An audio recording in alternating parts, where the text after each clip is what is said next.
और तस्वीर लखनऊ से भी आ रही है। मुख्यमंत्री योगी आदित्यनाथ जो हैं वो भी देखिए श्रद्धांजलि देने पहुंचे हुए, और तस्वीरें जो सामने आ रही हैं वो भी हम आपको दिखा रहे हैं। सरदार वल्लभ भाई पटेल की जो प्रतिमा है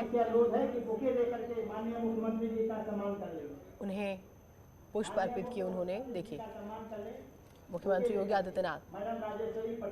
तो अलग अलग राज्यों की हम बात करें, हर जगह पर जो देश है राष्ट्रीय एकता दिवस मना रहा है। सरदार वल्लभ भाई पटेल, उनके योगदान की बातें हो रही है, उनका जो कद रहा उसकी बातें हो रही है। 600 से ज्यादा देसी रियासतों को आपस में उन्होंने एक किया, और जो उनकी बुद्धिमता थी। और गुजरात के नाडियाड में किसान पिता के घर में जन्म लेने वाले वल्लभ भाई ने इंग्लैंड के इंस ऑफ कोर्ट से लॉ की पढ़ाई की।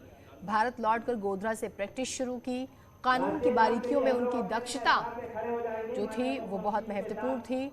ब्रिटिश कानूनों के सख्त विरोधी थे, और अहमदाबाद में सफल वकील के रूप में काम करने के दौरान तो सरदार पटेल का हम जिक्र कर रहे हैं और उनके योगदान का जिक्र हो रहा है। मुख्यमंत्री योगी आदित्यनाथ को आप तस्वीरों में देख पा रहे हैं।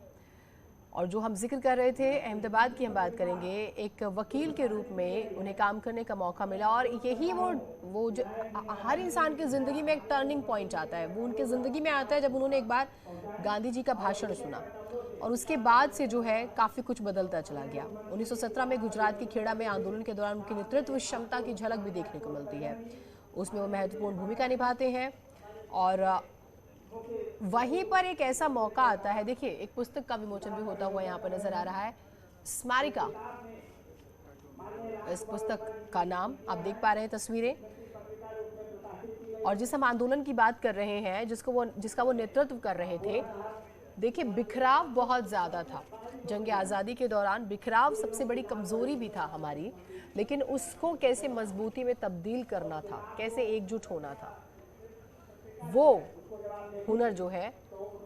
और ये एक और पुस्तक जिस पर सरदार वल्लभ भाई पटेल की तस्वीर आप देख पा रहे हैं, राष्ट्रीय एकता दिवस, क्योंकि एक किया उन्होंने हमारी बिखरे हुए हिंदुस्तान को, बिखरी हुई रियासतों को एक किया, जिसका हम जिक्र कर रहे हैं। तमाम आंदोलनों का प्रतिनिधित्व सरदार वल्लभ भाई पटेल ने किया, और उन्हीं की एक कोशिश थी जिसमें उन्होंने अंग्रेजों के खिलाफ नो टैक्स कैंपेन की अगुवाई की थी, और उनकी दृढ़ता थी कि अंग्रेजी सरकार और आज के समय के सुमन माननीय मुख्यमंत्री योगी आदित्यनाथ जी, बहुत बहुत धन्यवाद।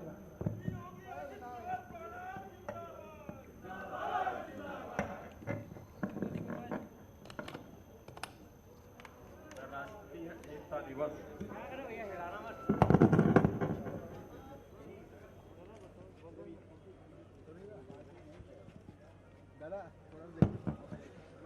भैया भैया आईडी गिर जाएगी दादा, आशीष भाई।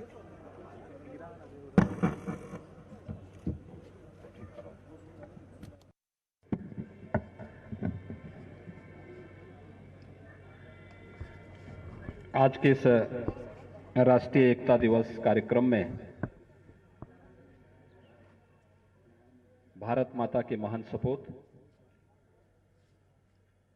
स्वतंत्र भारत की एकता और अखंडता के शिल्पी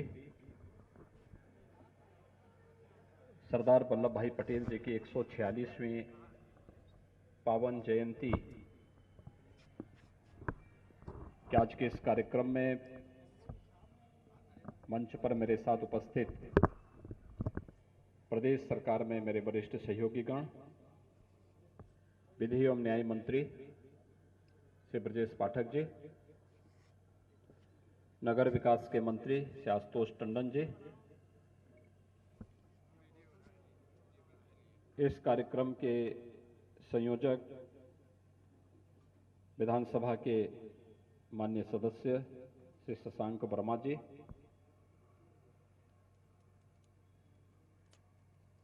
विधायक श्री डॉक्टर नीरज बोरा जी, विधान परिषद के सदस्य श्री अवनीश सिंह जी,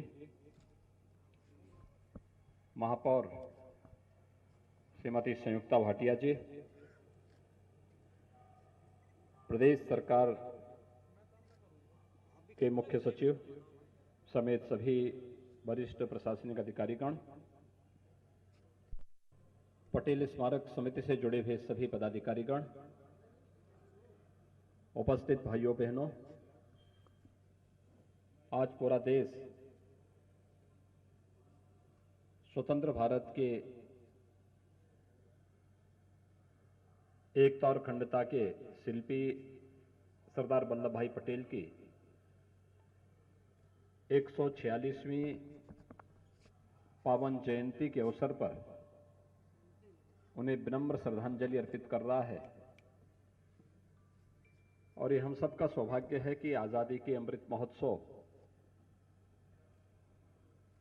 वर्ष में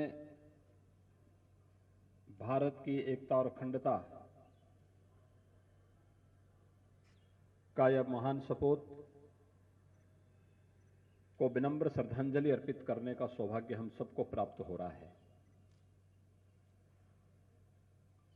हम सब जानते हैं 15 अगस्त 1947 सदियों की गुलामी के बाद भारत स्वतंत्र होता है, लेकिन उसके साथ ही ब्रिटिशर ने और अंतर्राष्ट्रीय साजिशों के साथ कुछ ऐसे शर्तें भी रख दी गई जो भारत की एकता और अखंडता के मार्ग में बाधक थी। और उन शर्तों में तमाम देशी रियासतों को उन विदेशी षड्यंत्रकारियों ने इस बात के लिए प्रेरित और प्रोत्साहित किया कि वह भारत में भी रह सकते हैं, पाकिस्तान में भी जा सकते हैं या अपना स्वतंत्र अस्तित्व भी बनाए रख सकते हैं, लेकिन अपनी राजनीतिक सूझबूझ, दृढ़ प्रतिज्ञ भाव और प्रखर राष्ट्रभक्ति के कारण एक कठिन, चुनौतीपूर्ण और असंभव कार्य को सरदार वल्लभ भाई पटेल ने बड़ी सहजता के साथ उस समय की 563 से अधिक रियासतों को भारत गणराज्य का हिस्सा बनाकर के वर्तमान भारत, जिसे आज के यशस्वी प्रधानमंत्री एक भारत श्रेष्ठ भारत के रूप में मानते हैं, इस भारत गणराज्य के गठन में अपनी अभिनंदनीय भूमिका का निर्वहन किया। सरदार वल्लभ भाई पटेल को हो सकता है आजादी के तत्काल बाद भुला दिया गया हो, क्यों उनका योगदान तो अविस्मरणीय है, अतुलनीय है, हर भारतवासी के लिए अभिनंदनीय है। लेकिन 2014 में प्रधानमंत्री मोदी जी ने 31 अक्टूबर की तिथि को राष्ट्रीय एकता दिवस के रूप में आयोजित करने का निर्णय लिया। और केवल यही भी नहीं,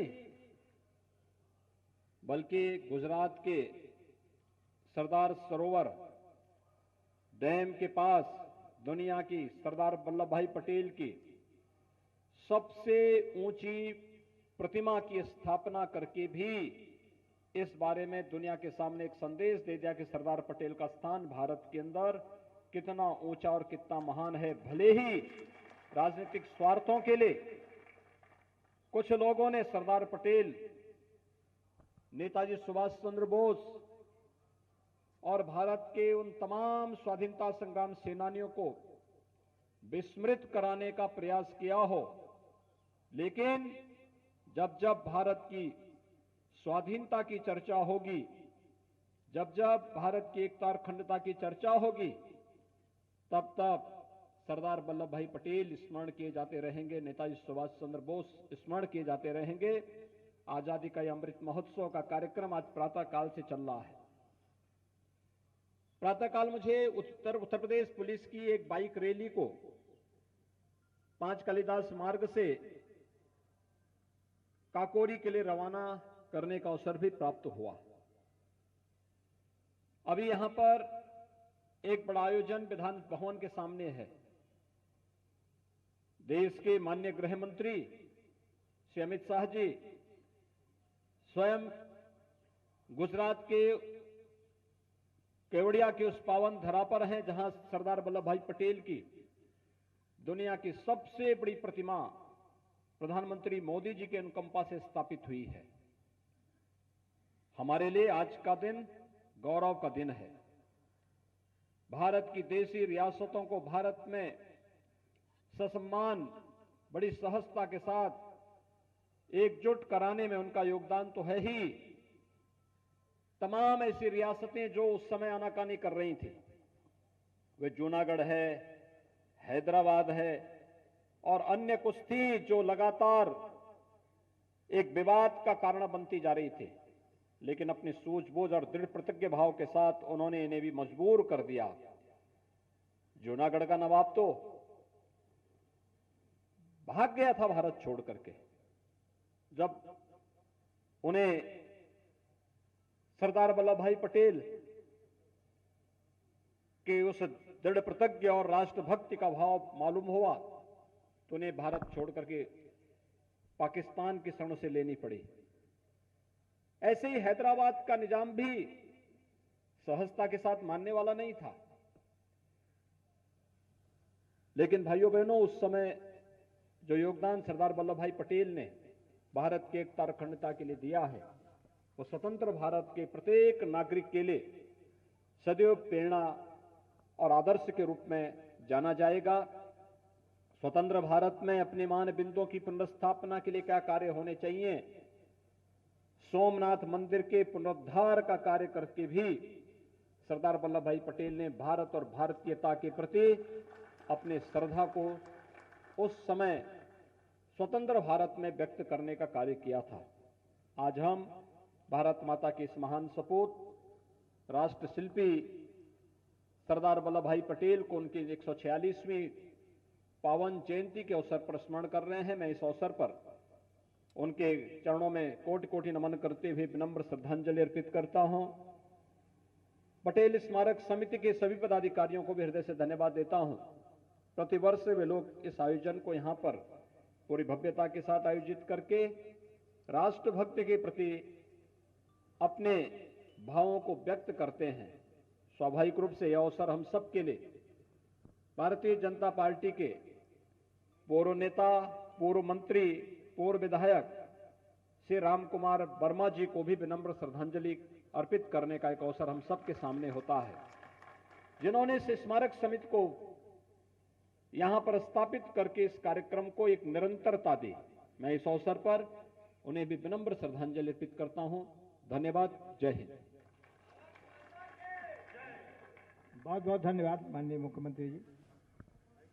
साथियों, माननीय मुख्यमंत्री जी पटेल राम कुमार वर्मा को श्रद्धांजलि दे रहे हैं पुष्पांजलि के माध्यम। तो सभी सरदार वल्लभ भाई पटेल को याद कर रहे हैं, उनके काम को याद कर रहे हैं। एक छोटा ब्रेक ले रहे हैं, आप लोग कहीं मत जाइएगा।